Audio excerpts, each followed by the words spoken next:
Hi Libra and welcome to your horoscope for 2025. Thanks for joining me. Please watch my horoscopes in this order: for your rising sign first, then for your sun sign, and finally for your moon sign.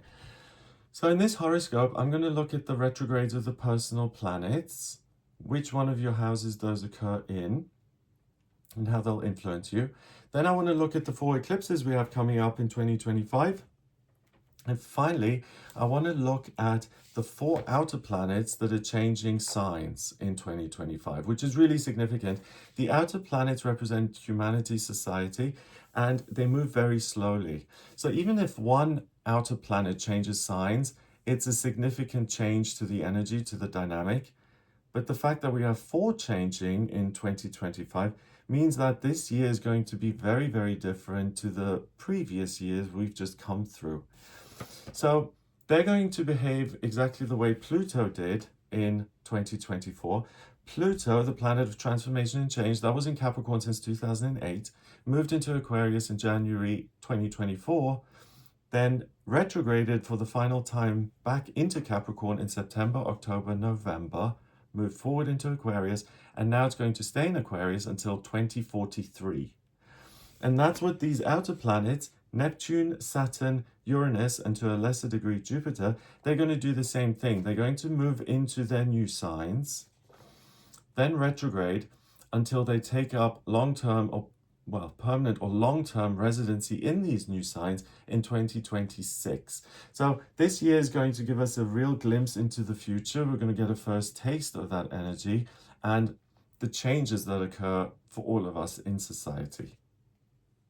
So let's have a look at the personal planets first and their retrogrades.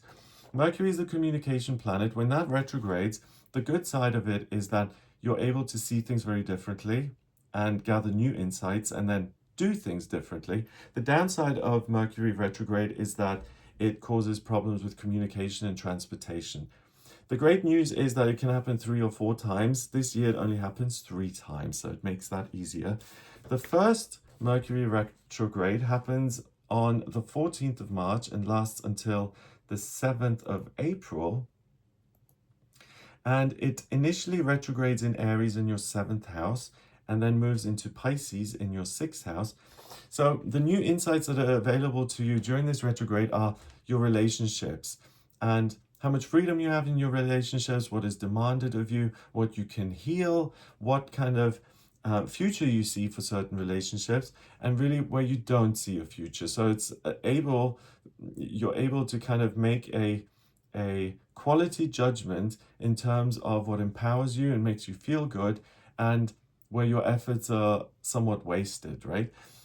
Then it goes into Pisces in your 6th, and that's really great for looking at the way you treat your own body, the way you eat, the way you exercise, and to recharge and to practice good self-care. So if there are any changes you want to make in that area, it's a good time to do it. The only thing I would warn you about is if you're in a working situation where you feel you're not being rewarded or taken advantage of, you may be a little too willing to compromise. So judge those kind of situations on merit rather than on your feelings. On the 17th of July until the 11th of August, we have the 2nd Mercury retrograde. And that happens in Leo, and it's in your 11th house of hopes and dreams. And that's really wonderful, Libra, because if you felt that, I just have to go through the motions and I have to take care of other people and myself, Mercury in Leo is very fired up. And in that 11th house, it allows you to dream again, and it allows you to tap into the things that you would like to happen but haven't yet, or that you may have tried to manifest but weren't able to in the past. And this will show you this is what is still important to you, and it will give you the confidence and the courage to pursue those again in earnest and to get a better result because of the changed approach. On the 9th of November until the 29th of November, that's the final time that Mercury retrogrades. And this time it retrogrades in Sagittarius in your 3rd house, and then it retrogrades back into Scorpio in your 2nd house. And that's really good in the sense of what do I see myself doing in future? What changes would I like to make within my area? What new things would I like to study? What is interesting to me? What can I add to my life? Also, what would give me a greater sense of freedom and adventure in my everyday experience? And the retrograde into Scorpio, if there's anything around your finances or your work or your career, you'll be able to assess that and say, if I make these changes, I'll be better off. But also just to pinpoint whether something is fair, especially if you're working for other people or if you're in a situation where you have very little choice. You're able to take control of that and to say, if this no longer serves me, I have the confidence and courage to change that. The next planet is Venus, planet of love, beauty, and creativity. That retrogrades from the 1st of March until the 12th of April. And it retrogrades in Aries in your 7th house of relationships. So I always mention with Venus retrograde, it's not the best time to start a business or a new relationship because your perspective on what you love and what you want to be close to can be a little off. And then when the planet goes direct again, it's often this sense of, what was I thinking there? It's also next to Mercury retrograde at the same time. So with this, take notes around your relationships and try and evaluate those. But if you're going to make any really strong decisions, as in, let's get engaged, or I no longer want this friendship, leave that until the 13th of April when your judgment is a little bit more reliable. The key with Venus in retrograde, again, is that it offers you the willingness to look at things in a different way. And then Mars retrogrades from the 6th of December 2024, so it's already in retrograde, and it stays in retrograde until the 23rd of February 2025. So that's a long time. That's almost 3 months. And it retrogrades in your 10th house of career. So usually when Mars goes retrograde, it's the red planet of drive, ambition, what you're not willing to compromise on, what you're going to fight for. When it retrogrades, the energy level kind of reduces and you're not so driven to be productive and to achieve. But with this being in retrograde in Cancer, which is a water sign of being nurturing and caring and intuitive self-care, it retrogrades in your 10th house of work again. And I think it's an opportunity, if you're able, to take a little bit of time off from work. Doesn't have to be the whole 3 months. It can be a week. But that distance will, one, allow you to recharge your batteries, and also will allow you to check in with your own feelings. Is this a job that really serves me? So, just via the personal planets here, they're asking you to evaluate your personal and your formal relationships, your own health, and whether the way you're living at the moment is actually constructive and sustainable, or whether you have given too much of yourself away, and it's an opportunity to reclaim your power here at the beginning of the year. Let's move on to the eclipses. On the 13th and 14th of March, depending on your location, we have a full moon in Virgo. That's also a lunar eclipse. So with the eclipses, it's either a new moon or a full moon. And because that process is interrupted, the energy lingers for about 6 months and you're able to tap into it for that 6-month period. And the lunar eclipse in Virgo is in your 12th house of spirituality, which is wonderful because Virgo is an earth sign that's about research and understanding and making meaning.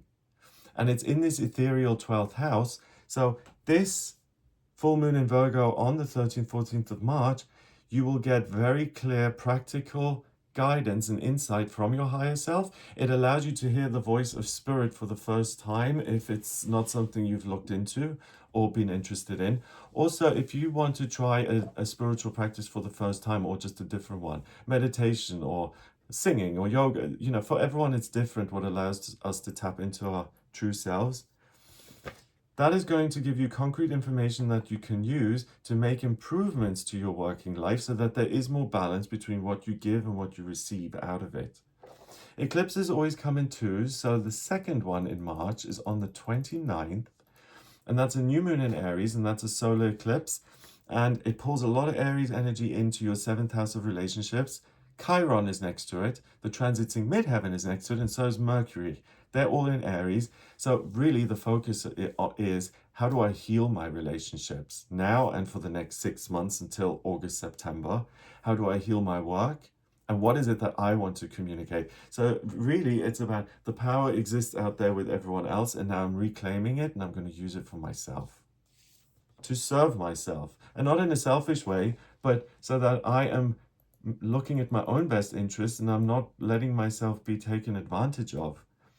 Then the next lot of eclipses we've got is, the first one is on the 7th of September, and that's a full moon in Pisces, and it's a lunar eclipse. So the moon is your heart, the sun is your head. So on the 7th of September, the moon eclipse, the lunar eclipse, is in your 6th house of work again and daily routine, and then the sun in Virgo illuminates that. And this is really, I think, a breaking point where you really get a clear insight into, this is a healthy way of living and working and being, and this isn't. And I feel supported enough by the higher realms to now make those changes so that I'm living a life which gives me peace and contentment on an ongoing basis. So again, it could be having a spiritual breakthrough or finding a spiritual practice that really works for you and puts you at ease. And it's not just on this day, it's the next 6 months. The second eclipse of September is on the 21st, and that's a new moon in Virgo, again, in your 12th house of spirituality, and it's a solar eclipse. So Libra, you've got a lot of stuff happening in your 12th house in 2025. So it's really the higher realms extending a hand and saying, we want you to heal your life, and we want you to have an experience that makes you feel rewarded and calm and like you're doing the best things, and that you're allowed to feel at peace and you're allowed to be happy, because the higher realms, your angels, your guides, were interested in working with you to make certain changes so that you feel better on an ongoing basis.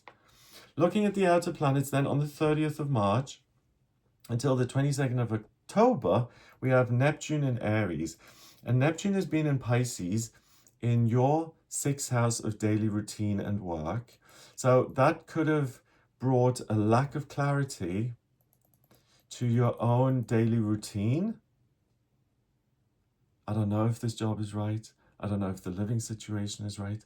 And it goes into Aries in your 7th, and Neptune, the water planet of your imagination, in Aries is much sharper and it's much more focused. And it's really this boom change of, I'm no longer going to wait for what other people is right for me, and I'm going to make it happen for myself, and I'm going to engage with the people who I want to engage with. So Libra, you become very decisive and focused and confident in your decision making here.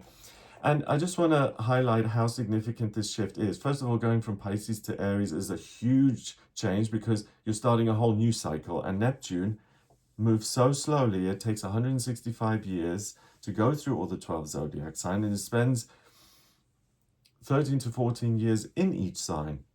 So you, Libra, now have Neptune in Aries in your 7th house, supporting you in standing your ground in relationships and no longer feeling guilty or saying, even though I'm not attracted to this person, I need to entertain them because I don't want to hurt anyone's feelings. I think you become far more skilled in putting boundaries in place if a situation doesn't serve you. But again, if the outer planets represent society and humanity, Neptune really is that net that connects us all on a spiritual level, right? And it has more focus in Aries. Expect a greater outlet for your own creativity, for your own healing, but expect societally innovation in the arts and healing. And it goes back into Pisces on the 22nd of October before it then remains in Aries in 2026. 24th of May until the 1st of September 25, we have Saturn going into Aries, and it joins Neptune. So Saturn has been in Pisces in your 6th house of daily routines. I'm able to change my working situation, my living situation. I just have to accept what is. It now goes into Aries in your 7th house. And the solidity and the structure, because Saturn is the planet of your foundation, your roots, what makes you feel safest, what you rely on. And in Pisces is my spirituality is my biggest security and assets in life. and I'm very forgiving and accepting. Saturn in Aries is my biggest strength in life, is my energy, my focus, what I want to create, and the obstacles that I can get out of my way in order to achieve what I want and to get to where I want to be going. And with those two sitting in your 7th house from the 24th of May until the 1st of September, I wouldn't be surprised if you want to make changes in your relationship status and you go out there and you make yourself available, that you really find love very easily. So Saturn takes about 28 to 29 and a half years to go around the zodiac. That's what's called your Saturn return, which I feel is the most important thing that can happen in the astrology. And it stays in each sign for 2.5 to 3 years. So you really now have access to this ability to stand your ground, to put in healthy boundaries for the next 3 years. So I would say your relationships, formal and informal, take a huge leap and improve much more. Because the thing is, it's nice to be accepting and to say, yes, I'll do whatever you want. But in my experience, people don't respect you if you do that. Sometimes you've got to put a boundary in place. Otherwise, they just pick on you or think they can say whatever they want and trample all over you. Hope my family is listening to that one. Okay. Also, in terms of society, Saturn was in Aries in 1967 to 1969, and that was a time of major social upheaval and people finding their own freedom and saying, I don't want to, I don't want to follow the rules of the way society was in the 40s and 50s. Something's got to change. But it was also a real time of conflict. Aries is ruled by Mars, the planet of war. And during that time, there was an actual war. So society-wise, it could represent more conflicts. But in terms of you, Libra, it's having this unrelenting sense that I am not going to compromise myself because someone else doesn't like what I'm doing, or they feel like I'm not there for them enough. Whatever it is in that regard, you're going to be far more decisive there. On the 9th of June 2025 until the 29th of June 2026, Jupiter, the lucky planet, moves out of Gemini and into Cancer. So this is where I said the change of sign of Jupiter is less significant because it's the quickest of the outer planet and it changes sign every year. So when it was in Gemini in your 9th, 2024 may have been a time where you really wanted to learn a lot and where you wanted to travel and get new insights. With Jupiter going into Cancer and sitting in your 10th house, that period, June 25 to June 26, it bodes really, really well for you growing your career, especially if it's something you love and you feel takes care of you, and you'll be able to make huge leaps and bounds in that area. So work-wise, that really supports you. And then finally, on the 7th of July until the 7th of November, Uranus is in Gemini. And Uranus has been in Taurus, wow, and for you guys, it was in Taurus in your 8th house of institutions. So for you, that may have caused major chaos when it came to your investments, your savings, your employment via big institutions. It may have been something like, I get laid off all the time, or I thought this was secure and it really wasn't. It goes into your 9th, so it kind of replaces Jupiter, because this ongoing desire to learn and to educate yourself and to travel the world, but mainly to travel via your intellect and your ideas, is heightened massively, and you'll have so much energy to do that. So you become curious and interested in things that you don't know about. So if you're an expert, if you're an academic in your field, you're going to discover so much more that you can add to that subject to really add how valuable the information is to other people. If you're a teacher, it'll really help you. If you're a travel writer, anything that involves curiosity and exploration is going to really serve you here. Uranus is the miraculous and the unexpected. It's like lightning, so lots of power. And Gemini is an air sign. It's ruled by Mercury, the communication planet. So this shift really represents major advances in the area of technology, AI, obviously, social media, inventions, better ways of doing things. And Uranus moves very slowly as well. It takes 84 years to go around the zodiac. So for a lot of people, having a Uranus return isn't something a lot of people reach. And it stays in each sign for 7 years. So the next 7 years here, we're going to see, or I think we already have seen flying cars, but we're going to see all sorts of wonderful new technological inventions. And the topic of technology, so for instance, the role of AI and how it impacts people's work and things like that, that's going to become much more of a topic, and it's going to become much more relevant because we'll see a lot more of that. So I hope that gives you an idea of what's coming up for you, Libra, in 2025. I hope you have a great year. If you'd like a personal reading with me, please get in touch via my website, gregoryscott.com. In my personal readings, I use astrology, the tarot, numerology, and my intuition. I'm a Virgo, so I like as much info as possible. If you have any questions about your life purpose, your vocational aptitudes, love and romance, home life, money, spiritual development, friendships, travel, anything at all, please do get in touch with me for a personal reading. To draw up your birth chart, I just need your place of birth, date of birth, and time of birth. If you don't have the time of birth, then please order a chart rectification with me. Excuse me. That's a process where you send me 10 or more significant life events, and I'm able to manually work out your time of birth, which makes the chart much more accurate, and then I can answer any of those questions for you. If you like this video, give it a thumbs up, please. If you want to see more videos, subscribe. And if you think anyone you know likes this or would like this video, then please share it with them to help the channel grow.